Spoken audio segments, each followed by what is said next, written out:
After the death of Joshua, the Israelites asked the Lord, "Who of us is to go up first to fight against the Canaanites?" The Lord answered, "Judah shall go up, I have given the land into their hands." The men of Judah then said to the Simonites their fellow Israelites, "Come up with us into the territory allotted to us, to fight against the Canaanites. We in turn will go with you into yours." So the Simonites went with them. When Judah attacked, the Lord gave the Canaanites and Perizzites into their hands, and they struck down 10,000 men at Bezek. It was there that they found Adoni-Bezek and fought against him, putting to rout the Canaanites and Perizzites. Adoni-Bezek fled, but they chased him and caught him, and cut off his thumbs and big toes. Then Adoni-Bezek said, 70 kings with their thumbs and big toes cut off have picked up scraps under my table. Now God has paid me back for what I did to them. They brought him to Jerusalem, and he died there. The men of Judah attacked Jerusalem also and took it. They put the city to the sword and set it on fire. After that, Judah went down to fight against the Canaanites living in the hill country, the Negev and the western foothills. They advanced against the Canaanites living in Hebron, formerly called Kiriath Arba, and defeated Sheshai, Ahiman and Talmai. From there they advanced against the people living in Debir, formerly called Kiriath Sepher. And Caleb said, "I will give my daughter Achsah in marriage to the man who attacks and captures Kiriath Sepher." Othniel son of Kenaz, Caleb's younger brother, took it, so Caleb gave his daughter Achsah to him in marriage. One day when she came to Othniel, she urged him to ask her father for a field. When she got off her donkey, Caleb asked her, "What can I do for you?" She replied, "Do me a special favor. Since you have given me land in the Negev, give me also springs of water." So Caleb gave her the upper and lower springs.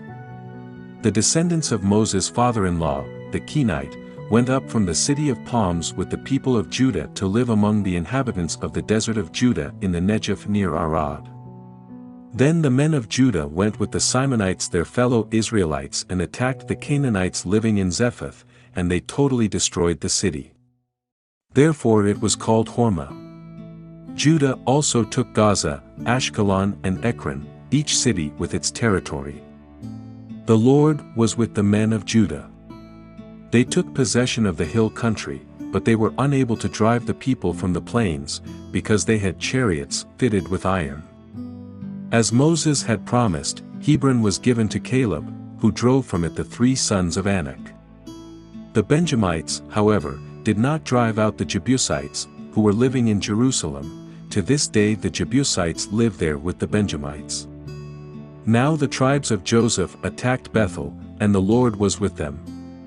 When they sent men to spy out Bethel, formerly called Luz, the spies saw a man coming out of the city, and they said to him, "Show us how to get into the city and we will see that you are treated well." So he showed them, and they put the city to the sword but spared the man and his whole family. He then went to the land of the Hittites, where he built a city and called it Luz, which is its name to this day.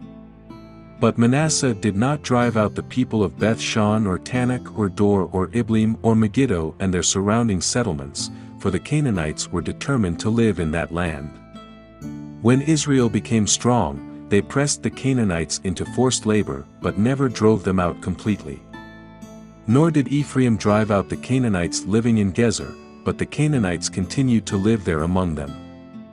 Neither did Zebulun drive out the Canaanites living in Kitron or Nahalol, so these Canaanites lived among them, but Zebulun did subject them to forced labor. Nor did Asher drive out those living in Akko or Sidon or Alab or Aksib or Helbah or Aphek or Rehob. The Asherites lived among the Canaanite inhabitants of the land because they did not drive them out. Neither did Naphtali drive out those living in Beth-Shemesh or Beth-Anath, but the Naphtalites too lived among the Canaanite inhabitants of the land, and those living in Beth-Shemesh and Beth-Anath became forced laborers for them. The Amorites confined the Danites to the hill country, not allowing them to come down into the plain. And the Amorites were determined also to hold out in Mount Heres, Aijalon and Shaalbim, but when the power of the tribes of Joseph increased, they too were pressed into forced labor.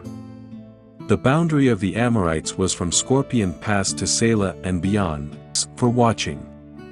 Like and comment, so you help the Word of God reach more people.